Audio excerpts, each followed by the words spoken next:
Okay. This is Diane Bukowski, the voice of Detroit, interviewing Kamala Harris. Kaamala L. You remember? Kamala L. Right. And you are with what organization? Rico Busters, I would say. Rico Busters. Right. Okay.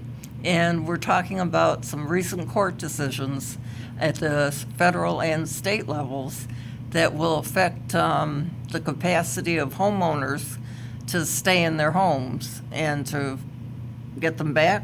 Hopefully, yes. Okay, after, in the midst of these tax auctions and foreclosures, et cetera. So, Kamala, could you please explain the basis of the loss? You're involved in one lawsuit, right?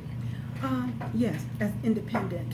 And we've actually filed a lawsuit in Federal District Court, Eastern Division, Michigan. And that one pertains to the Indigenous American Natives. You were with us before, back in Okay. 2015, I think it was, when we had gone to the commission meeting, and there was no treasurer in place, and we were complaining of the theft of the indigenous people's land, and so that's what this one is about. That one was filed in September of this year. That was filed in September. And subsequent to that, I found out that there was a case that was just concluded in Pennsylvania in U.S. Supreme Court, and that was Nick versus Scott Township, whereby the lady had land, and it was told to her that it had been a cemetery, and she was going to have to open that land now to the public, and she was not going to get compensation, and they were planning to charge her several $100s a day in order to keep her land. So the PLF took the case to to U.S. Supreme Court, and it was decided on June 21st, 2019, and determined that if a municipality took your property, or took one's property land without just compensation and due process of law, they were violating the Constitution in the, I think it was 1st, 4th, 5th, 6th, and 8th, and possibly 14th Amendments. So like I said, that one, the ink is not even dry on that. And that's PLF is what, the Pacific Legal Foundation? Yes. Okay, and so that's the U.S. Supreme Court one? Yes. And then there's another one that just got heard?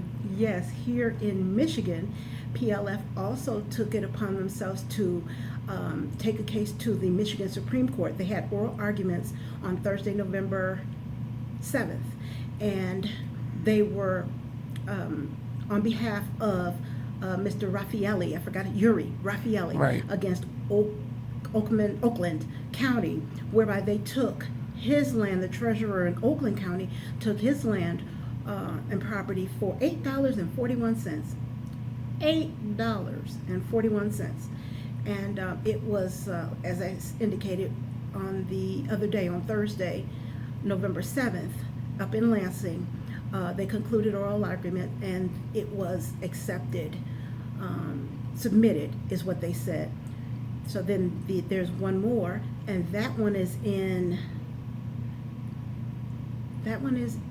Circuit Court, Third Circuit Court. Okay. And that one pertains to Ms. Perez and her father, I believe. They live in New Jersey. They purchased property, I think a 4-bedroom unit and a small house in Detroit, Michigan. They purchased it from the Wayne County auction, I believe. No, it was on land contract. And what happened was they were commuting back and forth on weekends to try to, rehab it and make it really nice so that they could move closer to their family. And subsequently, the same thing happened to them.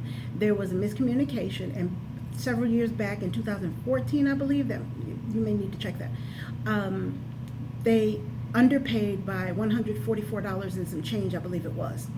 And it wasn't until 2017 that they were made aware that back in 2014, they'd underpaid by $144 and some change.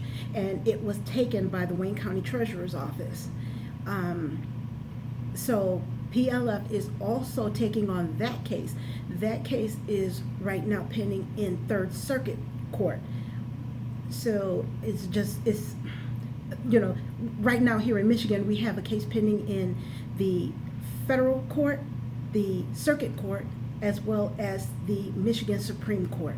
Okay, and the bottom line in this for homeowners with problems who are facing foreclosures under taxes and mortgages, does this include mortgages?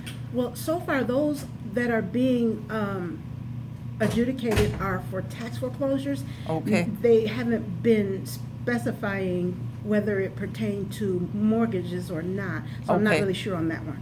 Okay, but the bottom line for people facing tax foreclosures is what, in a Is nutshell? that they have remedy in the federal court.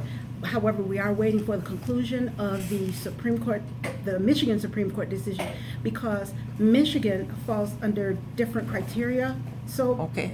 so much as they don't recognize, no, I'm not going to say they don't recognize it, but they more specifically recognize Michigan Constitution than the U.S. Constitution, the U.S. Supreme Court. I may have that a little, Okay. in my nervousness.